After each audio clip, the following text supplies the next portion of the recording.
ونستعينه ونستغفره ونؤمن به ونتوكل عليه ونعوذ بالله من شرور أنفسنا ومن سيئات أعمالنا من يهده الله فلا مضل له ومن يضلله فلا هادي له ونشهد أن لا إله إلا الله وحده لا شريك له ونشهد أن سيدنا مولانا محمدا عبده ورسوله أما بعد فقد قال الله تعالى في القرآن المجيد والفرقان الحميد فأعوذ بالله من الشيطان الرجيم بسم الله الرحمن الرحيم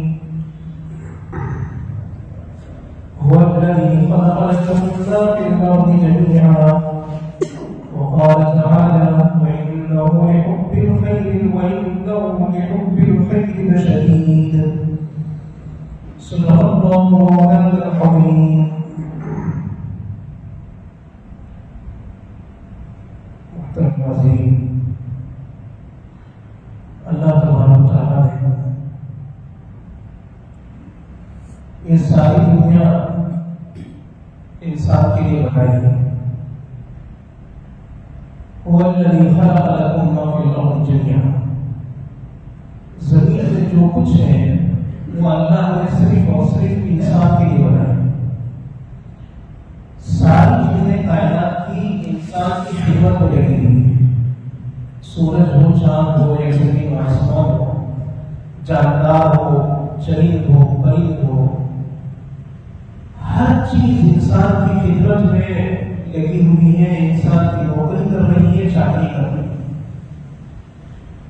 اور انسان کو اللہ تبارک و تعالیٰ نے ساری مخلوقات میں سب سے بڑا اعزاز اور سب سے بڑی فضیلت اس کو بخشی ہے. یہاں کی بہت ساری چیزیں ایسی ہیں جو انسان کی ضرورت کی ہے.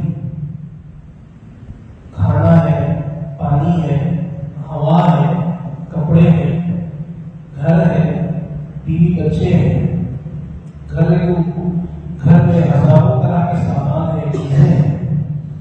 زندگی بھر کی طرح طرح کی چیزیں ایسی ہیں کہ جو انسان کو ہر لمحہ جس کی ضرورت پڑتی رہتی ہے.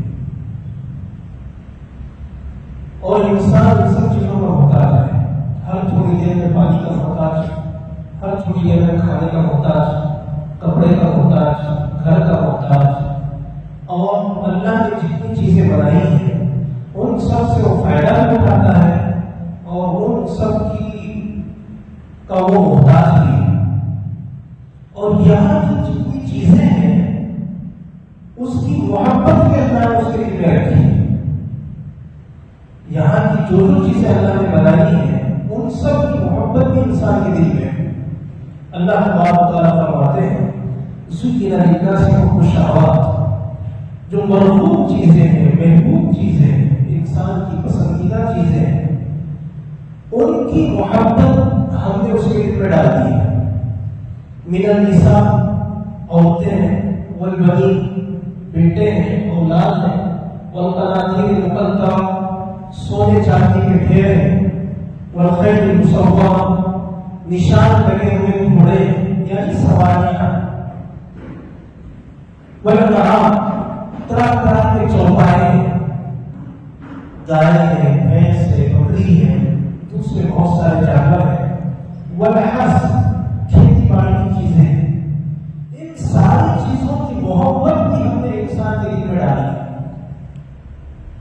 انسان اس کائنات کی چیزوں کا محتاج بھی ہے، ضرورت بھی ہے، اور ان کائنات کی چیزوں سے انسان محبت کرنے والا بھی ہے. وَإِنَّهُ لِحُبِّ الْخَيْرِ لَشَدِيدٌ. اللہ تبارک و تعالیٰ فرماتے ہیں کہ مال کی محبت انسان کے اندر بہت زیادہ ہے. مال کی محبت انسان کے اندر بہت زیادہ ہے. وَإِنَّهُ لِحُبِّ الْخَيْرِ لَشَدِيدٌ. یہ فطری چیز ہے. انسان کی فطرت میں اللہ نے مال کی محبت رکھی ہے، دنیا کی محبت رکھی ہے، یہاں کی ساز و سامان کی محبت رکھی ہے، عورتوں کی محبت، بچوں کی محبت، سماجوں کی محبت، گھر سے محبت، اپنے گاؤں سے محبت، وطن کی محبت، ہر چیز کی انسان کے دل میں محبت ہے. اللہ نے یہ محبت بہت خاص حکمت سے وسیعت سے انسان کے دل میں رکھا ہے. اگر انسان کے دل میں یہاں کی چیزوں کی محبت نہ ہوتی تو سارے انسان کیسی زندگی گزارتے ہیں ہم تھوڑی دیر کے لیے سوچ سکتے ہیں. کپڑوں کی محبت نہ ہوتی تو سب لوگ ٹاپ پہنے ہوئے ہوتے یا پتے لپیٹے ہوئے ہوتے جیسے حضرت آدم جنت سے اترتے اس پتے لپیٹ دیے تھے. کسی ضرورت نہیں تھی میرے پالنے کی. کھانے پینے کی محبت نہ ہوتی تو اتنی طرح طرح کے جو اقسام اور انواع کے کھانے جو انسان نے تیار کر رکھے وہ سارے کو تیار کرتا. پتے کھا لیتے اور پھل کھا لیتے اور ندیوں نالوں تالابوں کا پانی پی لیتے زندگی گزار لیتے. ایسی گھر کی اگر محبت نہ ہوتی سواریوں کی محبت نہ ہوتی تو اتنی ساری دنیا میں جو طرح طرح کی سواریاں حتیٰ کہ انسان فضا میں اڑنے لگا ہے تو یہ ساری چیزیں کہاں سے ہو سکتی. یہ تو اگر اللہ نے انسان کے دل میں دنیا کی محبت نہ رکھی ہوتی تو انسان کی جو صلاحیتیں ہیں انسان کے دماغ میں اس کے دل میں اللہ نے اس کی طبیعت میں جو بڑی بڑی صلاحیتیں رکھی ہیں وہ صلاحیتیں لوگوں کے سامنے نہ آتی. جتنے بھی اب ہم دنیا میں چہل پہل دیکھ رہے ہیں وہ لوگوں کی دماغ کی صلاحیتیں انہوں نے اپنا دماغ لگایا صلاحیتیں لگائی اپنے جان پایا جب جا کے دنیا اتنی ترقی کر رہی ہے سائنس اتنی ترقی کر رہی ہے ہر چیز میں روزانہ نئی نئی چیزیں مل گیا. اگر محبت دل میں نہ ہوتی تو کیوں انسان کے پیچھے محنت کرتا اور کیوں یہ ساری چیزیں جڑ گیا. تو انسان کی صلاحیتوں کا بھی اظہار نہ ہوتا اگر محبت نہ ہو. اور ساتھ ساتھ اللہ نے دنیا کی نعمتوں کے اندر جو خاص خاص چیزیں رکھی ہیں جو نفع کی چیزیں رکھی ہیں وہ نفع کی اور نقصان کی چیزیں بھی انسان کے سامنے نہ آتی. انسان نے زمین پر محنت کی اس کے لیے وہی نتائج اس کے سامنے آئے. پانی پر محنت کی ہواؤں پر محنت کی درختوں پر محنت کی روزی وہی دوائیں اس نے تیار کی کھانے کی پینے کی علاج معالجے کی ہر چیز کے جو راز اللہ نے اپنی کائنات کی چیزوں میں پھیلے رکھے انسان کی محبت کے نتیجے میں انسان نے ان کے پیچھے محنت کیا اور اس محنت کے نتیجے میں اللہ نے کائنات کے وہ راز اس کے سامنے کھول دی. یہ راز ہم نے رکھا ہے. پانی میں راز ہے ہواؤں میں راز ہے درختوں میں راز ہے پھلوں میں راز ہے. ہر چیز میں جو اللہ نے راز رکھے وہ راز انسان کے سامنے کھلتے چلے. یہ محبت کے نتیجے میں اس نے محنت کی اور محنت کے نتیجے میں پھل حاصل ہوا ہے. تو بتاتے ہیں کہ انسان کے دل میں جو دنیا کی محبت ہے اللہ نے اسے بہت خاص حکمت اور وسیعت سے رکھا ہے. یہ ایک ضرورت ہے. دنیا میں رہتے ہوئے دنیا کی محبت نہ ہوتی تو دنیا کی زندگی اب جتنی پرسکون ہے ظاہری اعتبار سے جتنی بھی نہ ہوتی. بہت پریشان ہوئے چیزیں سائنس روز ترقی کرتی ہے روز نئی نئی چیزیں لاتی ہے مارکیٹ میں تو لوگوں کو سہولت فراہم ہوتی ہے ہر طرح کی سہولتیں لوگوں کو مہیا ہے. لیکن یہ جو محبت اللہ نے ضرورت اور حکمت کے ساتھ رکھا ہے وہاں ایک بہت بڑی آزمائش ہے. بہت ساری چیزیں ایسی ہیں کہ وہ انسان کی ضرورت بھی ہے لیکن وہ ایک حد میں رہتی ہے وہ ضرورت ہے اس حد کو وہ پار کر دیتی ہے اور اس لمٹ کو کراس کر دیتی ہے تو پھر وہ ضرورت جا کے مصیبت بن جاتی ہے. آج ہر گھر کی ضرورت ہے. آپ نہ ہو تو ہمارا کھانا تیار ہو ہمارا پکوان تیار نہ ہو ہم لوگ بھوکے رہ جائیں. آپ ہر گھر کی ضرورت ہے لیکن اگر آپ بالفرض اپنے حد سے بڑھ جائیں تو گھر کو جلا کے کھانا سکتا کر دے. پانی انسان کی ضرورت ہے. اللہ نے آسمان سے بھی پانی کا انتظام کیا ہے زمین میں بھی پانی کے ذخیرے رکھے لیکن 2 گھنٹے کی بارش زیادہ ہوتی ہے تو لوگوں کے لیے مصیبت بن جاتی ہے. کتنے لوگوں کی جان جانے کا ذریعہ بن جاتی ہے. کتنوں کے گھر گر جاتے ہیں تباہ ہو جاتے ہیں. ضرورت بھی ہے لیکن اپنی وہ لمٹ پار کرتی ہے پاس کرتی ہے تو پھر یہ مال کی جو محبت ہے یہ محبت بھی انسان کو جلا کے خارج کرتا ہے، اور انسان کے لیے یہ دنیا کی محبت اس کے لیے مصیبت کا ذریعہ بن جاتی ہے، اور اس کی دنیا بھی غلط ہوتی ہے اس مال کی محبت کے نتیجے میں، اور آخرت میں اس کی غلط ہوتی ہے۔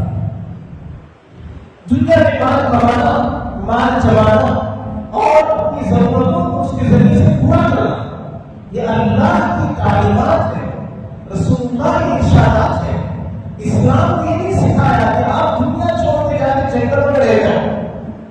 پہلے زمانے میں لوگ ایسا کرتے تھے، آج بھی دوسرے مذہب کے ماننے والے بعض لوگ ایسا کرتے ہیں، جن کو ہم لوگ سنیاسی بولتے ہیں۔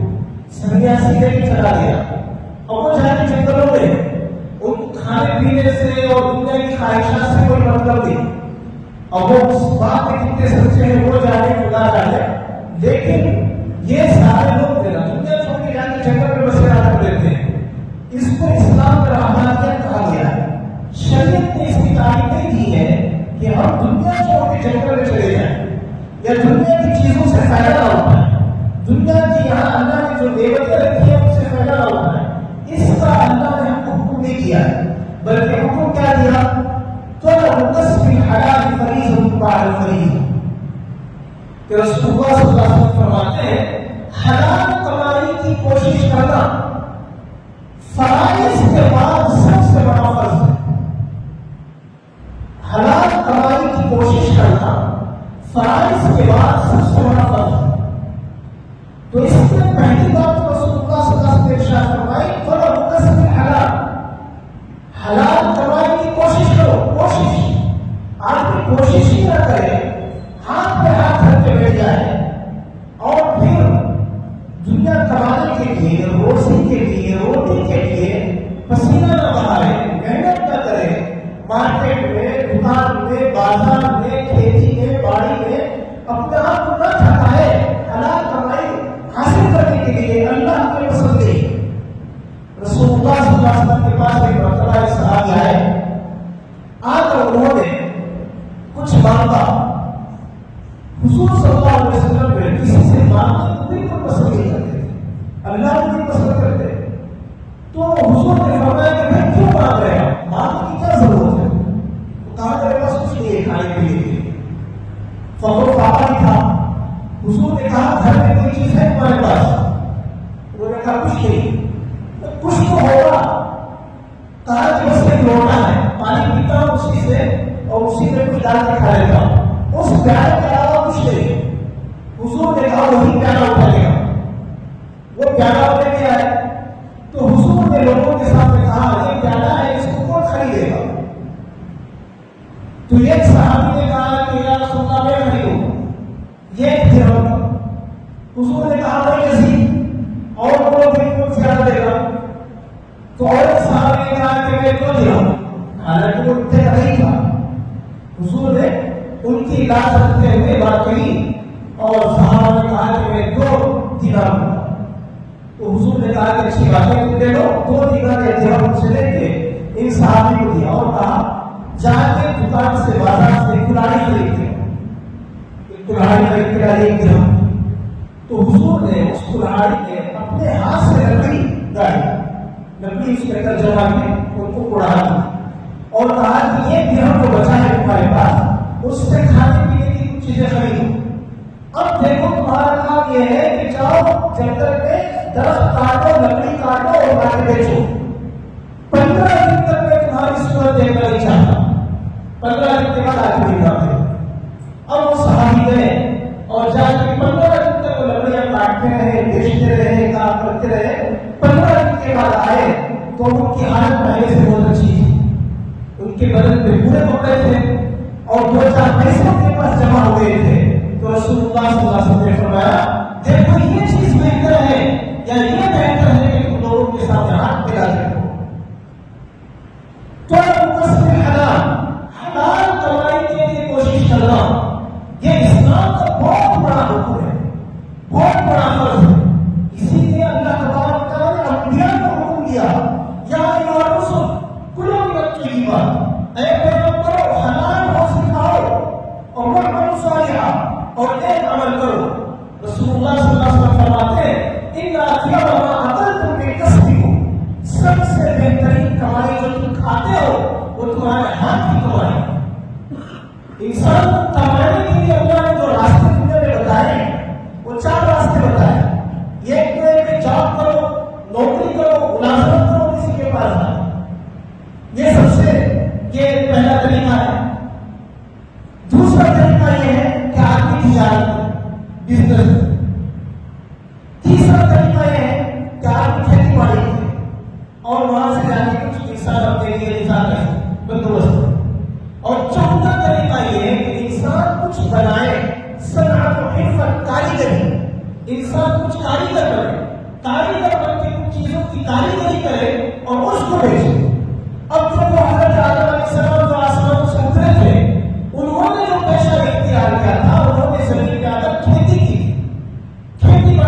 وَاصْنَعِ الْفُلْكَ بِأَعْيُنِنَا، اے نوح ہمارے سامنے کشتی بناؤ، ہم جیسا بولے کیسا کشتی بناؤ.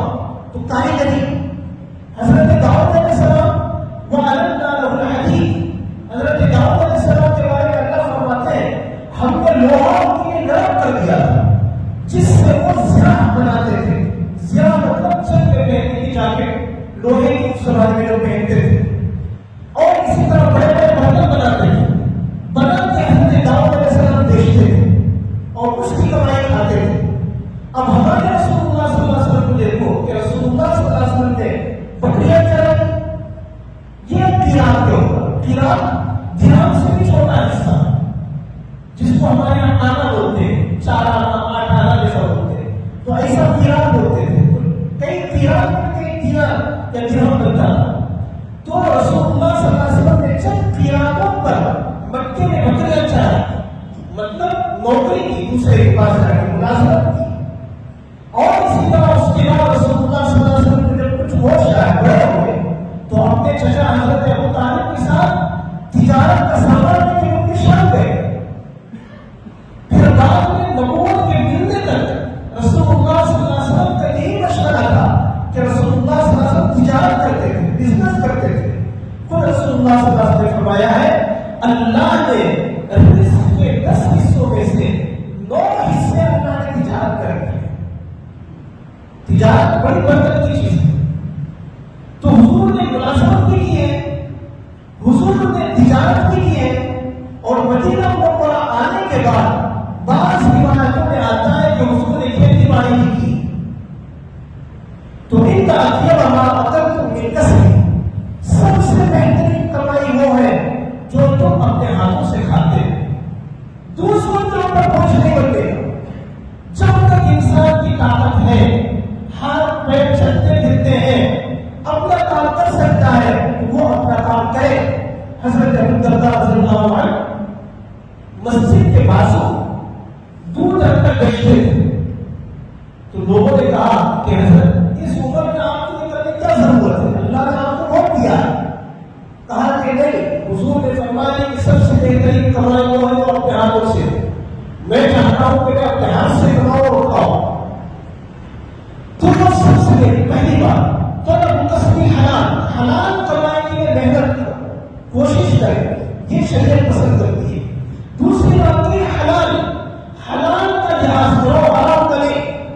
حرام کے دانے دانے سے انسان اپنے آپ کو بچانے کی کوشش کرے. رسول اللہ صلی اللہ علیہ وسلم فرماتے ہیں کہ جو گوشت حرام مال سے پرورش پایا ہو وہ کبھی بھی جنت میں جا نہیں سکتا. وہ گوشت کو جہنم میں جانے کا زیادہ مشکل ہے.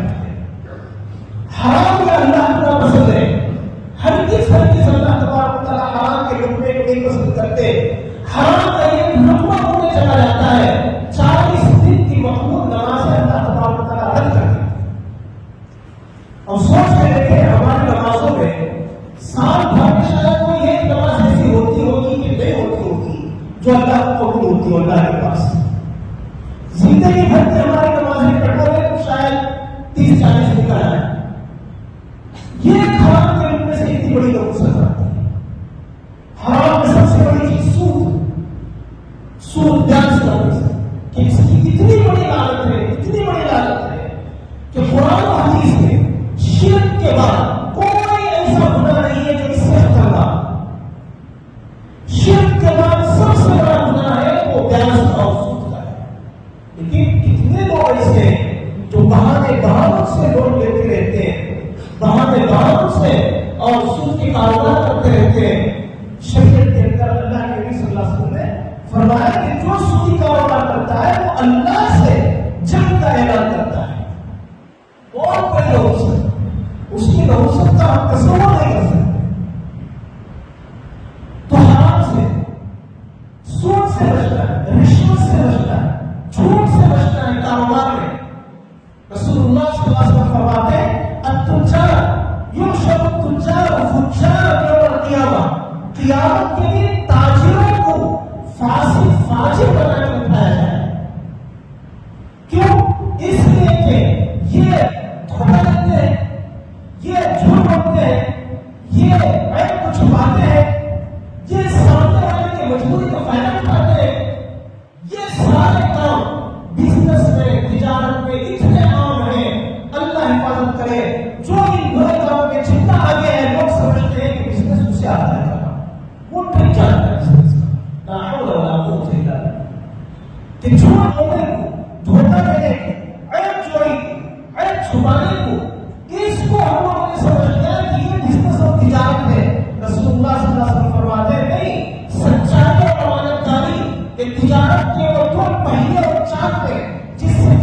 سکتی ہے اور دو پیر ہے، یہ اس کے دنیا پر جو تجارت کرے گا سچائی اور امانتداری کا، جب بات کرے تو سچ بولے، عیب کو نہ چھپائے اور نام توڑنے کمی نہ کرے، تو اللہ کے نبی صلی اللہ علیہ وسلم فرماتے ہیں التاجر الصدوق الامین مع النبیین والصدیقین والشہداء، کہ قیامت کے دن سچ بولنے والا اور امانتدار تاجر نبیوں کے ساتھ اس کا حشر ہوگا۔ کہاں وہ تاجر جو جھوٹ بولتا ہے اس کو فاسقوں اور فاجروں کے زمرے میں کھڑا کیا جا رہا ہے، اور سچ بولنے والے اور امانتدار تاجر کو نبیوں کے ساتھ اس کا حشر ہونے والا ہے۔ تو کسب الحلال، حلال کمائے، دوسری چیز۔ تیسری بات رسول اللہ صلی اللہ علیہ وسلم نے فرمائی فریضۃ بعد الفریضہ، حلال کمائی ضروری ہے، لازمی ہے، واجب ہے، لیکن فرض نمازوں کے بعد اس کا درجہ آتا ہے۔ فریضۃ بعد الفریضہ، یہ فرض ہے، لیکن اس فرض سے پہلے اور ایک فرض ہے۔ وہ فرض کیا ہے؟ وہ 5 وقت نماز ہے۔ 5 وقت نماز اگر اسے کوئی بندہ آگے پیچھے کر کے، چاہے وہ کتنی حلال کمائی کر رہا ہو، کتنی محنت کر رہا ہو، کتنی سچائی بول رہا ہو، لیکن حقیقت میں وہ اس کا مال اس کے لیے برکت کا باعث نہیں، وہ اللہ سے قریب کرنے والا نہیں، بلکہ وہ مال اس کو اللہ سے دور کرنے والا اور اللہ کے نزدیک اس کے لیے وبال کا ذریعہ بننے والا۔ رسول اللہ صلی اللہ علیہ وسلم کو اللہ تبارک تعالیٰ نے قرآن مجید میں حکم دیا اور کہا وَأْمُرْ أَهْلَكَ بِالصَّلَاةِ، اے نبی آپ اپنے گھر والوں کو نماز کا حکم دیجیے، وَاسْتَبِرْ عَلَيْهَا، نماز کے اوپر چل جائیے۔ آگے فرماتے ہیں لا نسألک رزقا، ہم آپ سے روزی کا سوال نہیں کرتے، نحن نرزقک، روزی کو ہم دینے والے۔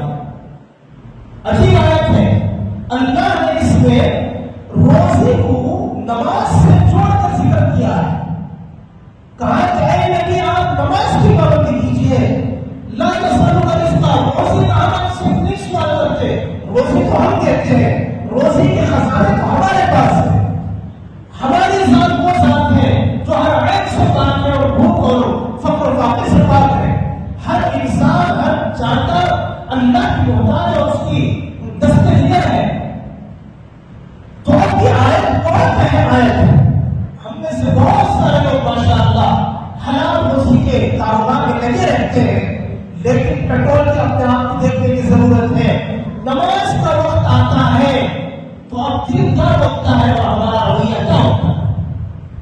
10 منٹ کے بعد پڑھ لیں، آدھے گھنٹے کے بعد پڑھ لیں، جماعت ہو جائے بعد میں جا کے پڑھ لیں۔ نہیں، یہ ساری چیزیں نماز کو ضائع کرنے والی ہیں۔ حضرت عبداللہ بن عمر رضی اللہ عنہ بہت بڑے جلیل القدر محدث، فقیہ، صوفی، امام بخاری کے اساتذہ میں ان کا شمار ہوتا ہے۔ عبداللہ بن مبارک کا انتقال ہوا تو خواب میں کسی نے دیکھا اور پوچھا کہ اللہ نے آپ کے ساتھ کیا معاملہ کیا؟ فرمایا کہ اللہ نے میرے ساتھ بڑا اچھا معاملہ کیا، بڑے فضل کا، عنایت کا، بڑی نعمتوں سے اللہ نے مجھے نوازا، لیکن میرے گھر کے سامنے جو لوہار رہتا تھا، جو دن بھر بھٹی میں لوہا کودتا تھا، اس سے آگے میرا مقام نہیں جا سکا، اس کے مقام مرتبے پہ نہیں پہنچ سکا۔ اب خواب دیکھنے والے کی جب آنکھ کھلی تو اس نے سوچا کہ جا کے معلوم کرنا چاہیے کہ وہ کون لوہار تھا اور اس کا کیا عمل تھا جس کی وجہ سے عبداللہ بن مبارک کے مقام سے اس کا مقام آگے بڑھ گیا۔ تو وہ بندہ ڈھونڈتے ڈھونڈتے اس کی گلی کو پہنچا اور لوہار کے گھر میں گیا تو معلوم ہوا کہ عبداللہ بن مبارک کا جب انتقال ہوا چند دنوں کے بعد اس کا بھی انتقال ہوا۔ اس کے گھر میں اس کی بیوی تھی، تو پوچھا کہ تمہارے شوہر کے بارے میں میں نے خواب دیکھا ہے، تمہارے شوہر کا خاص کیا عمل تھا؟ انہوں نے کہا کہ وہ تو لوہار تھے، دن بھر لوہا مودتے تھے، ان کے پاس تو کوئی ایسا عمل نہیں تھا، لیکن یہ دو باتیں مجھے ان کی یاد آتی ہیں۔ یہ تو یہ ہے کہ رات میں ہمارا گھر عبداللہ بن مبارک کا گھر یہ ہمارا آمنے سامنے ہے۔ رات جب ہوتی عبداللہ بن مبارک اللہ کے سامنے نماز کے لیے کھڑے ہو جاتے اور پوری رات عبادت کو گزار دیتے۔ میرا شوہر بڑے بڑے بستر پہ ان کی نگاہ پڑتی تو ان کے دل میں حسرت اٹھتی اور کہتے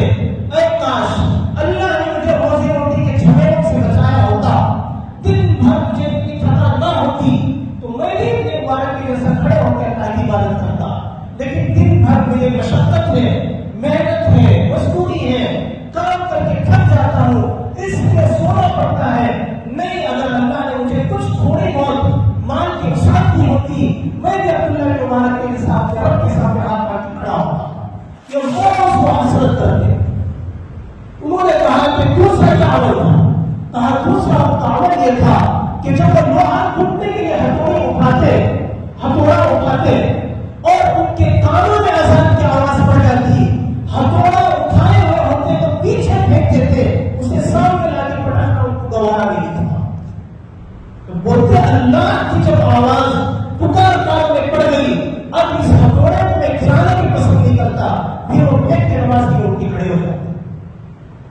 دیکھیے کیسا چھوٹا سا عمل ہے دیکھنے میں، لیکن اللہ کے پاس کتنا بڑا مقام و مرتبہ ہے. بھائیوں، نماز الصلاۃ عماد الدین، نماز دین کا ستون ہے. من اقامها اقام الدین، جس نے نماز کو قائم کیا اس نے دین کو قائم کیا. ومن هدمها هدم الدین، اور جس نے نماز کو قائم کیا اس نے سارے دین کو اپنے ہاتھ سے دار کر دیا. تو طلب الکسب الحلال فریضۃ بعد الفریضہ، حلال کمائی یہ فرض ہے، ضروری ہے، لیکن فرائض کے بعد نماز کا وقت آ جائے پھر نہ دکان چلے گی نہ کاروبار چلے گا. اللہ روزی کا مالک ہے اور اللہ آسمان نہیں ہے بندے کو. صبح 10 بجے 9 بجے سے دکان کھولا ہے، 12 بجے تک گراہک نہیں آیا، 12 بجے تک گراہک نہیں آیا، 12:30 بجے گراہک آتا ہے، 1 بجے گراہک آتا ہے. انسان سوچتا ہے صبح سے پہلا گراہک ہے، اب یہ مس ہو گیا تو پھر کیسا چلے گا. اور شام کے وقت میں گراہک آتا ہے. رسول اللہ صلی اللہ علیہ وسلم نے اس کی تاکید فرمائی. قرآن مجید میں اللہ تبارک و تعالیٰ نے فرمایا حافظوا علی الصلوات، نمازوں کی پابندی کرو، والصلاۃ الوسطیٰ، خصوصیت سے درمیان والی نماز. درمیان والی نماز کون سی؟ عصر کی نماز ہے، اس سے پہلے بھی 2 نمازیں، اس کے بعد بھی 2 نمازیں. یہ عصر کے وقت کی خصوصیت سے اللہ تبارک و تعالیٰ نے تاکید فرمائی. اب سوچ کے دیکھیں کہ کتنے ہم میں سے ایسے ہیں جو روزی روٹی کے مسئلے کی خاطر نماز کو اہمیت دیتے. 5 منٹ کی نماز، 10 منٹ کی نماز، کون سی اتنے خصوصی لمبی نماز پڑھتے ہیں؟ تو 10 منٹ ہم نکال کر اگر ہم اللہ کے لیے رزق کے کاروبار سے، جھمیلوں سے بچ کے رزاق کے دربار میں آ جائے، روزی دینے والے کے سامنے آ جائے اور اس کے سامنے سر جھکا لے، تو اللہ تبارک و تعالیٰ کہیں گے یہ میرا بندہ ہے، یہ دنیا کا اور پیسوں کا بندہ نہیں ہے جو دنیا کے خاطر میرے حق کو ٹھکرا رہی ہے، نہیں بلکہ میرے خاطر دنیا کو چھوڑنے والا ہے. اور آخری بات یہ ہے کہ اللہ نے جو کچھ ہم کو مال دیا ہے، پیسہ دیا ہے، نعمت دی ہے، صلاحیت دی ہے، طاقت دی ہے، ان ساری چیزوں کا مقصد آخرت کو بنانا ہے، دنیا کو بنانا نہیں. قارون کے سلسلے میں اللہ نے قارون کا ذکر کرتے ہوئے قرآن مجید میں 20 پارے میں کہا وَابْتَغِ فِيمَا آتَاكَ اللَّهُ الدَّارَ الْآخِرَةَ، اے قارون اللہ نے جو کچھ تجھے دولت دی ہے اس دولت سے آخرت کی تم تیاری کرو. وَلَا تَنْسَ نَصِيبَكَ مِنَ الدُّنْيَا، دنیا کا جو تیرا حصہ ہے اسے بھی مت بھول. دنیا میں اللہ نے نعمت دی ہے، اچھا کھایا، اچھا اللہ نے دیا ہے، اچھا پہنو، اچھا کھاؤ، اچھا رہو. اللہ کے نبی صلی اللہ علیہ وسلم فرماتے ہیں ان اللہ یحب ان یرى اثر نعمته علی عبده، اللہ چاہتے ہیں بندے کو جب نعمت دے تو اس نعمت کا اثر اس کے اوپر دیکھے. اللہ نے اچھا سے اچھا دیا ہے لیکن کپڑے فقیروں کے سپرے رکھا ہے. اللہ نے دولت دی ہے لیکن سیکل میں دیتا ہے، یہ اللہ کو پسند نہیں ہے. اللہ نے دیا ہے تو جتنی چادر ہے اتنے پیسے ضرور دے گا، لیکن یہ مت بھولو یہ زندگی آج ختم ہو جائے، کل ختم ہو جائے یا پرسوں ختم ہو جائے، کسی کا کوئی ٹھکانا نہیں، کسی کی کوئی گارنٹی نہیں. اللہ نے جو کچھ دیا ہے وہ آخرت کو بنانے کے لیے دیا ہے. ہمارا پیسہ آخرت کے لیے لگتا ہے تو وہ ہمارا ہے، اور اگر دنیا کے لیے لگتا ہے تو دنیا کا ہے اور ہمارے اولاد کا ہے، وارثوں کا ہے. رسول اللہ صلی اللہ علیہ وسلم نے فرمایا جو تم نے کھا لیا وہ تمہارا، جو تم نے پہن لیا وہ تمہارا، جو تم نے خرچ کر کے آگے بھیج دیا وہ تمہارا. باقی تمہارا کوئی گارنٹی نہیں ہے کب ہماری آنکھ بند ہو جائے ہماری اولاد وارث بن کے کھڑی ہو جائے. ولا تنس نصیبک من الدنیا واحسن کما احسن اللہ الیک. اور اللہ نے جیسے تمہارے ساتھ بھلائی کا معاملہ کیا, تم کو دماغ دیا, صلاحیت دی, سوچنے سمجھنے کے لیے عقل دی, طاقت دی, اللہ نے تمہارے اوپر احسان کیا, جس کے نتیجے میں تم 4 پیسے کمانے والے بنے, تو تم ایسے دوسروں کو دینے والے بھی بنو, دوسروں کے ساتھ احسان کرنے والے بنو. وانفقوا مما, کہ اللہ نے فلینفق مما آتاہ اللہ, اللہ نے جو تم کو دیا ہے اسے خرچ کرو. ولا تبغوا الفساد فی الارض, زمین کے اندر تم سرکشی مت کرو اپنے پیسے کی بنیاد پر, منصب کی بنیاد پر, عہدے کی بنیاد پر, سواری کی بنیاد پر, ڈگریوں کی بنیاد پر فخر مت کرو. اللہ کی یہ چیز پسند نہیں ہے. جس کو اللہ نے جو دیا ہے وہ اللہ کا دیا ہوا ہے, وہ دینا بھی جانتا ہے, لینا بھی جانتا ہے. کتنے لوگ ایسے ہیں کہ صبح کے امیر ہیں, رات ہوتے ہوتے فقیر ہو گئے. کتنے لوگ ایسے ہیں رات بھوکے پیٹ سوئے, صبح ہوتے اللہ نے ان کے لیے رزق کے دروازے کھول دیے. کتنے لوگ ایسے ہیں کہ جن کے عقلوں کے, دماغوں کے, جن کی صلاحیتوں کے لوگ چرچے کرتے تھے, لیکن دماغ میں فالش کا اثر ہو گیا, بیمار ہو گئے, ایسے لاچار اور مجبور ہو گئے کہ لوگوں کے لیے عبرت کا نشانہ بن گئے. کسی چیز میں عقل مت دکھاؤ. ولا تبغوا الفساد فی الارض ان اللہ لا یحب المفسدین. اللہ تبارک و تعالیٰ فساد مچانے والوں کو پسند نہیں کرتے. تو بھائیوں, یہ ہے وہ اسلام کا تصور مال کے بارے میں, دولت کے بارے میں, دنیا کی نعمتوں کے بارے میں. ان ساری چیزوں کو اگر لحاظ کر کے کوئی بندہ زندگی گزارتا ہے, یہ مال اللہ سے قریب کرنے والا, جنت سے قریب کرنے والا, آخرت کی سرخروئی کا ذریعہ بننے والا ہے. اور جو ان ساری چیزوں کو اگنور کر کے زندگی گزارتا ہے, 2 روزہ عیش ہے, 2 روزہ زندگی ہے, پھر ہمیشہ کی ناکامی ہے. اللہ تبارک و تعالیٰ ہماری حفاظت فرمائے. جو نعمتیں اللہ نے ہم کو دی ہیں, ان نعمتوں کا صحیح طور سے شریعت کے بتائے ہوئے طریقے کے مطابق اللہ کو راضی کرنے کی خاطر, جنت اور آخرت کو بنانے کی خاطر ان صلاحیتوں کو استعمال کرنے کی اللہ ہمیں توفیق بھی نصیب فرمائے, ہدایت بھی نصیب فرمائے. آمین. وآخر دعوانا الحمدللہ رب العالمین. اخیر میں حسب معمول اعلان ہے کہ جاتے ہوئے مدرسے کا بھرپور تعاون کرتے ہوئے جائیں. اور دوسرا اعلان یہ ہے کہ مردم شمالی حکومت کی طرف سے چل رہی ہے, وہ جو بھی قانونی باتیں اس کے اندر ہے, ہر بندہ اس کے اندر پورے طور سے اس کے اندر شریک ہو, اس کی اہمیت کو جانے, اور اس کے جو پیپر 24 سوالات 60 سوالات حکومت کی طرف سے بنے ہوئے ہیں وہ گروپوں میں اور آن لائن سب دستیاب ہیں, ان کو حاصل کریں اور ان کو پہلے چیک کر لیں, دیکھ لیں, اور اس کے بعد اس کی صحیح ترتیب سے اپنی جو ساری کاروائیاں ہیں ان کارروائی کو مکمل کریں. یہ ہمارا دینی فریضہ ہے, قومی فریضہ ہے. اللہ تبارک